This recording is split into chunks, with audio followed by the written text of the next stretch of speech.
So I want to start today by talking about why is it that we as humans all love a good story? We love a gripping plot.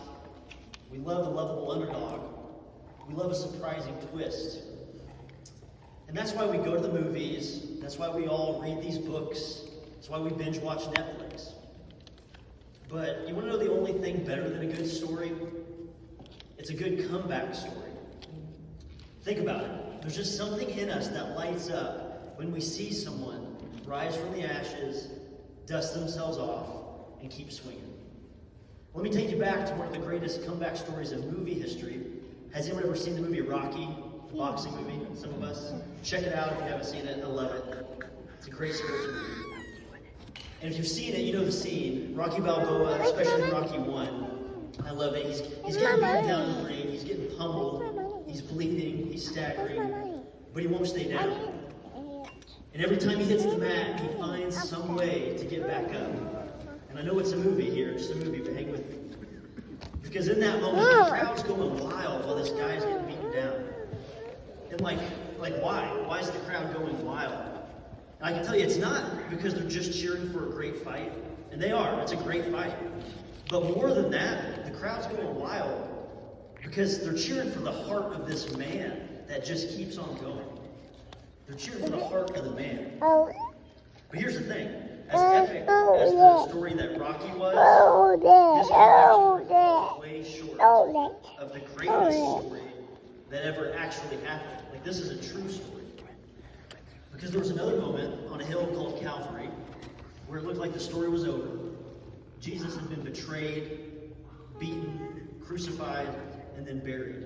And if there was ever a moment that looked like that was the final scene, that one was it.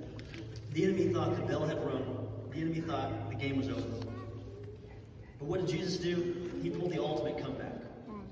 Because 3 days later, as we know, the stone was rolled away, the tomb was empty.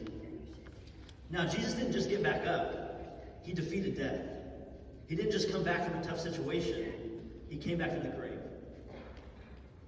So why does that matter? Well, one, because of Jesus' death and his resurrection, we have the gift of salvation through him. And two, Jesus modeled the comeback story by coming back from death. And because of this, we also can come back from our earthly predicaments. Because here's the thing. Jesus, if I were to summarize it, and I heard this the other day, I loved it. Jesus redeems our past, he refocuses our present, and he restores our future. Again, Jesus redeems our past, refocuses our present, and restores our future. So you might be here today feeling like you're in round 12 of the fight, you're flat on your back, life's been throwing punches, you've had loss, failure, addiction, heartbreak. But the resurrection tells us that God is in the business of comebacks. What the enemy meant to be your ending, God absolutely will turn into your beginning. Romans chapter 8, verse 11 says it like this: the Spirit of God who raised Jesus from the dead lives in you. And that power that lifted Jesus out of the tomb is living in you. And that means that your story isn't over. It means that the comeback's already in motion. So whatever you're facing today, remember that the world loves a good story. We all love a good story. But God writes the best comebacks. And yours can absolutely be. Let's pray.